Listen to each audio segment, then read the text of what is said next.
అందరికీ నమస్కారం. ప్రియమైన మిత్రులారా, ఈరోజు కూటమి ప్రభుత్వం ఎలాంటి ప్రకటనలు జారీ చేస్తుందంటే మద్యపానం మీద. మద్యపానం ఆరోగ్యానికి హానికరం కనుకనే దీని మీద ప్రజలకి అవేర్నెస్ కలిగించడానికి, వాళ్ళ చైతన్యం కలిగించి మద్యపానానికి దూరం చేయాలి. కనుకనే ప్రతి నెలలో 2వ శనివారం, 4వ శనివారం ఒక ప్రత్యేక కార్యక్రమంగా రాష్ట్ర వ్యాప్తంగా తీసుకోవాలని చెప్పేసి పెద్ద గొప్పలు చెప్తూ ఉంది. నేను ఒకటి అడుగుతాను ఈ రాష్ట్ర ప్రభుత్వాన్ని. అడకవారి కోటలు పెడక నగ్గేటి చెత్త నా వాళ్ళు ఉడికిపోయింది అన్నదట. అమ్మిందేమో మీరు, బ్రాంతీలు ప్రవేశపెట్టింది మీరు. మద్యపానాన్ని విపరీతంగా వీధుల్లో, ఇంటింటికి, సందుల్లో, గొంతుల్లో బెల్ట్ షాపులు పెట్టి అమ్ముతున్నది మీరు.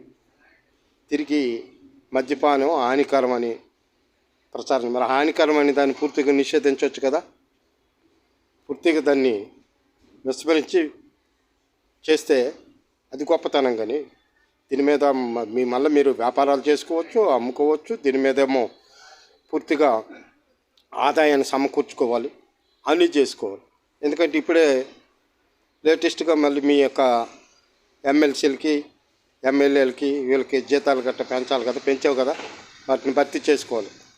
కనుకని ఎందుకు ఈ మోసల కన్నీళ్ళు? ఇది మంచి పద్ధతి కాదు. ఇది సరైన నిర్ణయం తీసుకోండి, తప్పులేదు. పూర్తిగా మద్యపానం నిషేధించండి.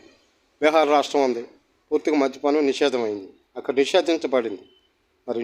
మరి ఇక్కడ కూడా గతంలో నందమూరి తారక రామారావు గారు కీర్తిశేషులు మద్యపానం నిషేధం పెడితే దాన్ని మళ్ళీ ఇదే ముఖ్యమంత్రి గారు తిరిగి తీసుకొచ్చి రాష్ట్రంలో పులినారు.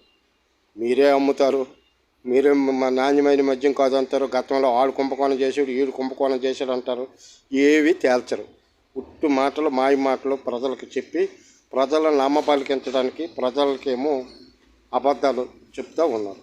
ఇది సరైనటువంటి పద్ధతి కాదు. ఈ విధానాన్ని మీరు ఆలోచన చేయండి, పునఃపరిశీలన చేసి పూర్తిగా మద్యపానం నిషేధం చేస్తే ప్రతి కుటుంబం కూడా హ్యాపీగా ఉంటుంది. ఆ మద్యపానం నిషేధం వల్ల ప్రతి కుటుంబంలో విద్య ఎక్కువ పెరుగుతుంది. మీరు ఎలాగో విద్య అందించలేరు. ఇప్పటికే మరి మన విద్యాశాఖ మంత్రి గారు కాలేజీ సీట్లు ఇవన్నీ ముందుగానే ఇప్పుడు ఇంటర్మీడియట్ 10th క్లాస్కు పరీక్షలు రాసినటువంటి వాళ్ళు ఇంటర్మీడియట్లో జాయిన్ అవ్వాలనుకుంటే 5 నెలల ముందే ఫీజులు చెల్లించాలని చెప్పేసి ప్రైవేట్ కాలేజీలు చేస్తాను. ఇది ఎక్కడ ఘోరం. ఇంకా పాస్ అవుతారో ఫెయిల్ అవుతారో తెలియకుండానే ఇవన్నీ జరుపుకోవడానికి సిద్ధపడుతున్నారు. అంత పవర్ ఉంది ఇవి ప్రైవేట్ కాలేజీ.